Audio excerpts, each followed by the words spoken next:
Hello and welcome to Literati. I'm Joseph Ike, your host. It's a show on News Central where we take a look at great literary works, authors, writers, publishers, people, anyone who's involved in the process of bringing to us these wonderful pieces of literature that we enjoy. This show is brought to you by Glow. We think we're very grateful to have Glow as our sponsors on the show. On the show with me today is a writer who I am a huge fan of, and I'm sure that anyone who watches Literati already know who I'm talking about. But I'll tell you a little bit about her, and if you haven't figured out who I'm talking about by the time I'm done, then you should probably not call yourself a literary fan. She has put together close to 11 books in the last 10 years, and you know what that means in terms of when someone describes a person as a prolific writer. She describes her genre of work as Afro-Jujuism. We'll find out a little bit more why that's the case. She has a PhD in English language. And her books have a broad range, fiction to speculative fiction. She's been nominated for almost every important, in fact, I'll put it this way, if she hasn't been nominated for it, it's not important in terms of fictional writing awards, particularly for science fiction, and see that soon. So I am joined in the studio today by Nnedi Okoroafor. She's actually a doctor, but she said to call her Nnedi. So Nnedi, you are very welcome on the show today. Thank you so much. The book we're talking about is this one. The first thing that jumps out to me is that it's very brief. Yes. Compared to a lot of all your other work, this is a quick read, and one might say, especially for those of us that have followed you on every social media, every talk you've given, a lot of the stories here we've heard them in one place or the other, and even maybe not in as much detail, but we kind of had an idea, and then putting this out here now. Why now? I guess that's the first and why in this way? I think that, well, first of all, the TED book, the reason why it's so short, there's a reason. Okay. The original manuscript, which I have written, is a full-blown book. It's like 350 to 400 pages. So it is a whole book. The reason why it's so short is because it's a TED book, and TED books they're supposed to be something that you can read in one day, that you can just sit down in one evening and finish it. So yeah, the why now, multiple reasons. The first was that TED came to me and they asked, and I said yes. But but for me, the personal reason, the why now, is because I feel like at this point in my career, after all of these books that I've written, because there's so many different kinds, and they're all you have African futurism, African Jujuism, all that, all these things that I've been playing with. I've felt, as a writer that my books weren't fully being understood, and I felt like the story that I told, the true story that I told in Broken Places in Outer Spaces, kind of brings it all together. It explains a lot of things, yes, and I found myself, whenever I would do all of these talks, I was constantly explaining myself. I'm always explaining myself because, what I do is a little strange. I mean, that's understood. I get that. But I was always explaining myself, especially the question of how did I start writing, and the way that I started writing was such a long story and an involved story that I just felt like if I had this little book, I could just be like, read the book, and I don't have to ever answer that again. Yes, exactly. And that's exactly what I felt reading this book. Is like, oh, now I get. Yeah. Oh, now I get it. Now I get it. Exactly. And so part of me, when I ask some questions, I do get it because I've read it in the book. And we're not going to give everything away because we want you guys to also put in the work and read the book before you figure it out. But let's start with the difference between Afro-Jujuism and Afrofuturism. Yeah. Okay.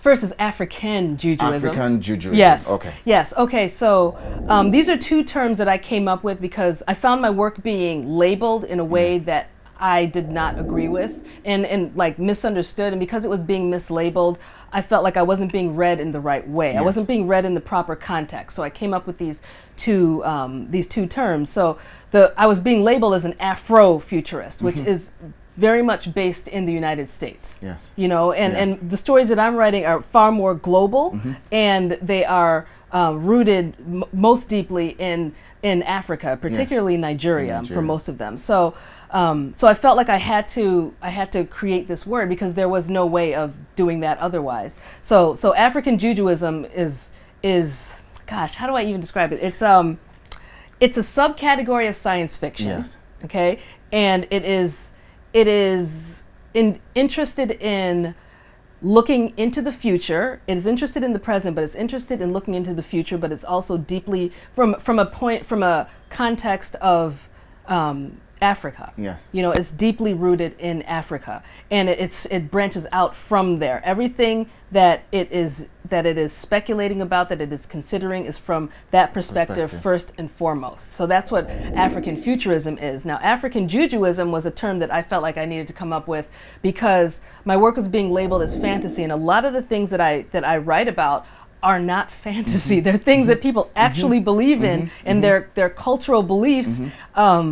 And my books were coming out predominantly in the United States first, because I'm American, and it was being read as fantasy. Like all those things that people believe in were being read as something that I just made up. And I was getting sick of explaining that because I'm like, okay, these are not fairies. You know what I mean? These are these are masquerades. So I felt like I needed to come up with a term for that explained that forced people to understand that, look, this is rooted in these types of beliefs, but also there's that element of fantasy where I'm coming in and playing around with things. But like I really needed those African beliefs to be understood, and I needed them to be respected. And I think you do that so phenomenally well. I'll tell you a story in this book that I relate with. Going home to the village. Yes. And anyone from that part of Nigeria knows exactly what it entails. But the part that got me laughing my head off was when you and your sisters were chased by masquerades. Yes.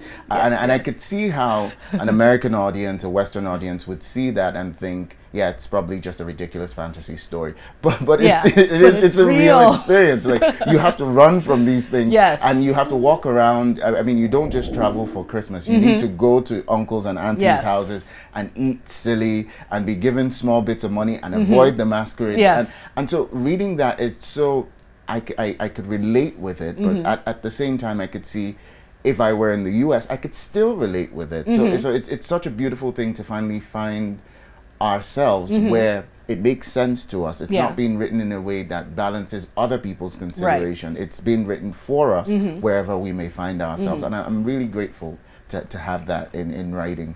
But then the essence of the book is a place we will get to. And before that, I'll read the part that I got stuck on. It was supposed to, you rightly said this book was supposed to be something you could get through in a day. But when I got to this part of the book, I stopped and put it down. And I had to sit with it for a couple of days to come back to it. Now, I'll just read it and we'll take a short break. And when we come back, we'll speak about it. It says, "This series of openings and awakenings led me to a profound realization.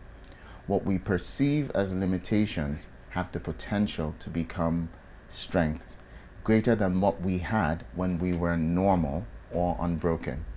In much of science fiction, when something breaks, something greater often emerges from the cracks." We'll talk a little bit more about that when we come back from the break. Hey guys, making music for you is so easy for me to do. But you know what else is super easy to do? Linking your NIN to your Glow line by dialing *109*NIN hash. Or I can call 109 from my Glow line and follow the instructions. And if I don't want to call, I can text my NIN to 109. I can even visit glowworld.com/NIN. And what if you've forgotten your NIN? All you have to do is dial *346# and Glow will help you remember it. Someone may ask, what if I haven't registered? All you have to do is go into the nearest Glow World and we'll help you register. It's that easy. So don't get disconnected from all of the amazing voice and data offers from Glow. Linking your NIN to your Glow lines is simple, safe, and 100% free with zero hassles. And we're back. If you're just joining us, this is Literati, brought to you by Glow. We are talking with Nnedi Okoroafor about the book Broken Places and Outer Spaces. We had just gotten into this place where, in the book, where we talk about how limitations have the potential to become strengths. Can you expand on that a little bit? Yeah. Without giving too much away. Oh God, because it's hard. Yeah, just dance around it as much as you can. It's hard. Yeah, so yeah, it sounds like a cliche, but it's not a cliche at all. Like, this is something that I'm speaking from a standpoint of arriving at that realization through a really profound, intense experience. And it's like, so you can hear the cliche of, oh, that which doesn't kill us makes us stronger. Yeah. You can hear that cliche, but it's another thing to go through something that is absolutely pivotal to your very being, and then really understand what that means. And that's what I was saying in that moment. And I mean, again, for all of us who know you, we understand that this is not you saying that experience that I had wasn't painful. It wasn't it wasn't horrible. It wasn't, I mean, we see the distress when you were running into the wall. I actually wanted to hold you and say it'll be okay. But it's saying that where you are now, you probably would never have been if you didn't go through that. And sharing that, I mean, it's a hard, like, that's a hard thing for me to say. Yeah. Like, if this thing, because really the story of Broken Places and Outer Spaces is how I became a writer. Yeah. And if this thing had never happened, like, I know I'm very clear on this. If this thing had never happened, I wouldn't be writing. Yes. I wouldn't have discovered writing. And so I'm like giving credit to something that was extremely painful and destructive to me. Yeah. And that's hard for me to say. Like, every time I hear it, it's just, I feel chills, because it's like, I mean, what does that even mean? Like, I'm still working a lot of it out. Like, what does that mean, that this terrible thing, this shattering thing, had to happen for me to get to where I needed to go? That's a scary, it's a scary, disturbing thought. But then, moving away from that, let's talk about science fiction. And you draw attention a lot to the racist nature of science fiction. Tell us a bit about that. Yeah, I mean, well, for me, I write science fiction now, but I certainly didn't grow up reading it. I didn't grow up reading it. And I was a kind of reader who would pick up any book. You know, I didn't discriminate. So, like, and I didn't pay attention to categories. I would just go into the library and choose whatever looked good. If it was nonfiction, it was nonfiction. If it was fiction, it was fiction. And so whenever I would pick up science fiction, however, at least the kind that I was exposed to in my library, and my library was pretty good, it read, the worlds read as very white, male, and cold. You know, they always read like that. And it's not that I need to see an image of myself in every narrative. I don't. I rather like reading narratives where I see, where there's no one like me. I'm fine with that. It's that those worlds that were being created read in a way where I couldn't exist. Like, there was no chance that I would exist. That's a different thing. So, I would kind of just shy away from it. And it wasn't something that I noticed, that I was aware of. I just would put it down.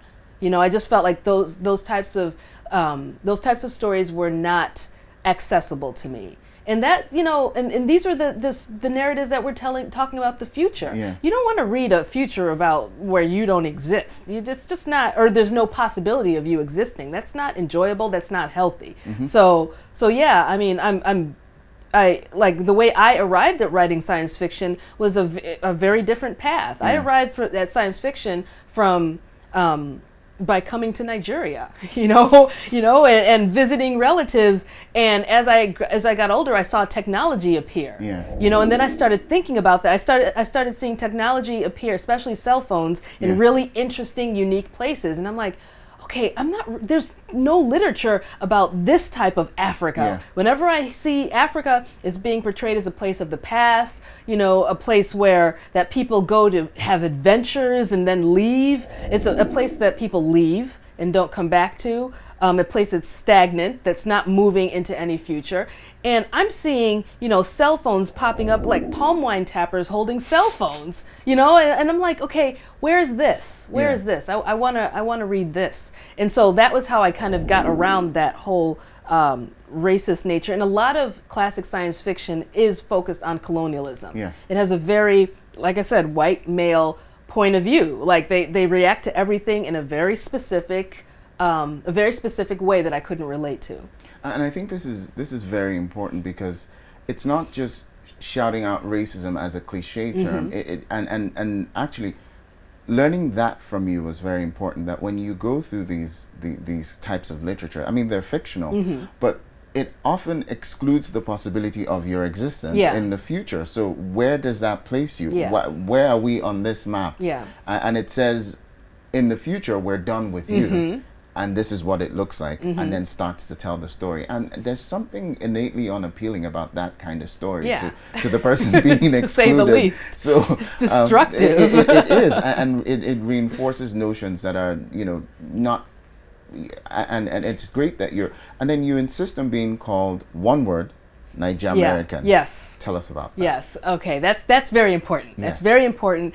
So of course, Niger is Nigerian slang for Nigerian and Nigeria, and then American. And then if you bring the words together, first of all, Niger implies a comfort and a knowledge of that country, as opposed to Nigeria. So Niger American. So you have that word with American. It's one word. It cannot be. When something is two words, you can always take out one word and replace it with something else. With Niger American, it's one word. It is a thing. It becomes, and when you bring those two concepts together, it becomes something else. It's a I want to say conglomerate, a combination of two things, but it becomes something new. And for me, as a Nigerian American, I feel very much like that. I have been raised, my parents were bringing my siblings and I back to Nigeria from a very young age.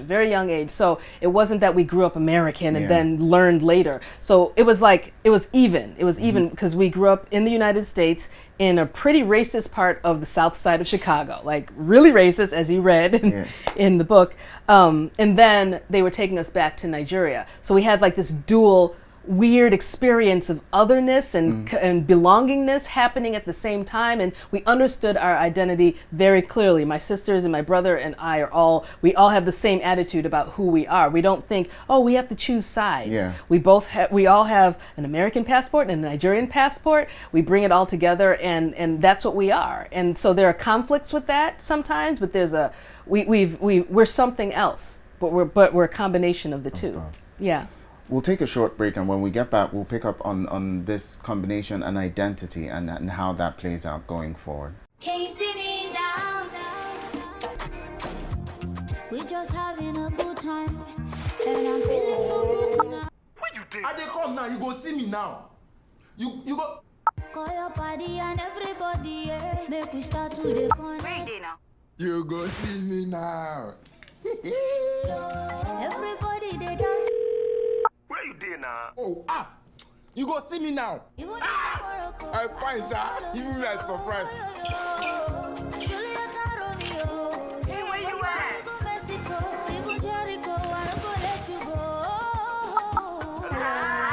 Hello, how are you?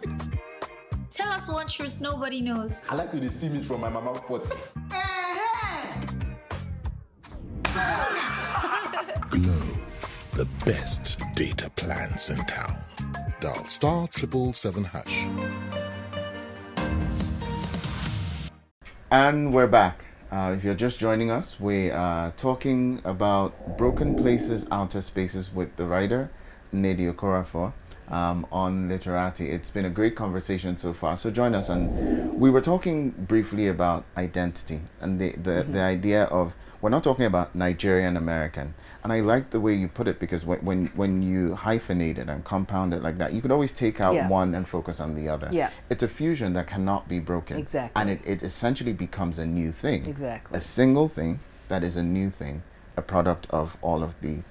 You also address gender issues. Oh, yeah. You also do that a lot. Of course. And generate the necessary controversy. I'm not even going to be nice about this. To shift the narrative on that. So tell us about some of that. I wouldn't say that I bring up the gender issues. You respond it's to right, them yeah. without letting them slide and say it's okay. Exactly. Yeah, you say, mm-mm, exactly. we're going to talk about this. Exactly. That's something that I've always written about. I mean, I'm a feminist, so there's that. I'm a womanist. I'm a humanist. I believe in the equality of human beings of all kinds. And that's the standpoint that I come from, and that's the standpoint that I write from, and I'm very much. I'm very in your face about that. And so my stories, the main characters of my stories are, so far, have been mostly strong female characters, strong, complex, flawed female characters. And really, a lot of it came from the fact that, I needed to see these characters, and I needed to see them doing their thing. I needed to see, and I will say that, like, I went several years because I have a PhD, and part of that was African literature, where, like, a big part of, I was studying African literature at the time, and at that time, I think I must have read every single book I could find. There was a whole wall at Michigan State University of African literature, and I just went through the whole thing and read everything there. And one of the things that I realized as I was reading all of that was that, gosh, the female characters were either weak female characters, or just non-central to the plot and completely not essential to the story, or just kind of manipulated around, or they were really powerful stories, especially from a lot of the African women writers, as some of my favorites, but they never won. Yeah. They were always just suffering and suffering and suffering, and then I know I'm going to mutilate her name, but hey, I'm Niger-American, so deal with that.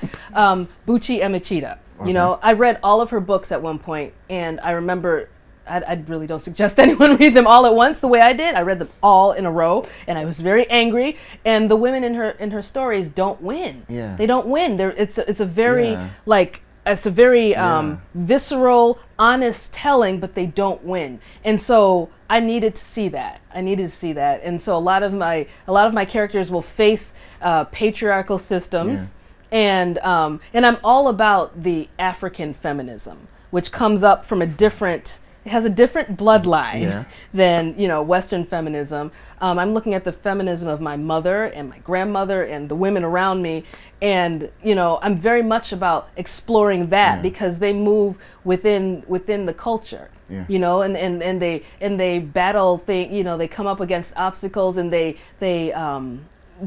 mesh with them. So it's really, I found that really important. So that's really, so it's not that I'm purposely coming in and basically punching somebody, like verbally punching somebody. It's not that. It's that I want to tell these stories. Yeah. I want to see these narratives told from the proper point of view, with unapologetically, with strength, and that's what I do. And so, I mean, it may come across in a different way, but I wasn't the one who created the problem. No, and that's the beautiful thing. Now I have one issue with this book.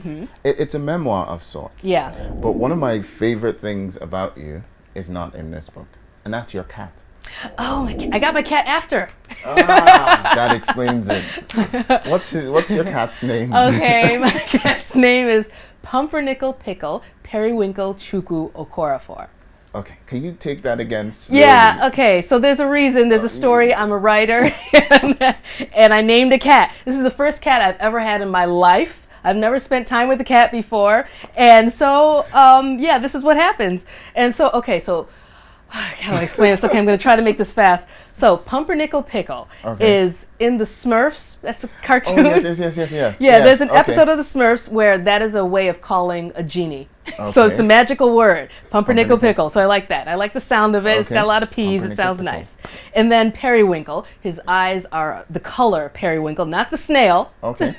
But the color Periwinkle, which is my favorite color. Okay. You'll see it in my books. You probably see it in Broken Places and Outer Spaces. Periwinkle. Yes, and then Chukwu Cats used to be worshipped by human beings, so there's that, and they are the gods of their environment, and they really are.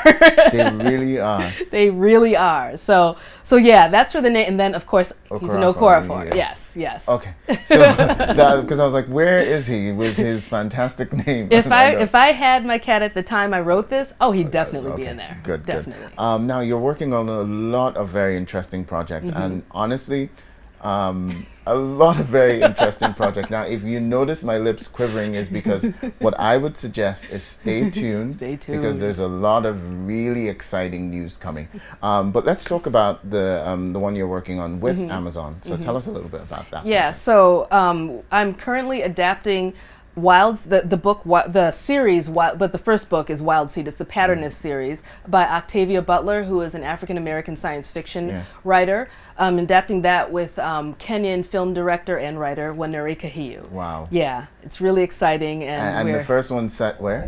The first one is set, it starts off in Nigeria. Well, Nigeria before it was Nigeria, because it was pre-colonial. Yeah. Well, this area of things. Nnedi, that's all our time would let us. I mean, we could go on and on about anything.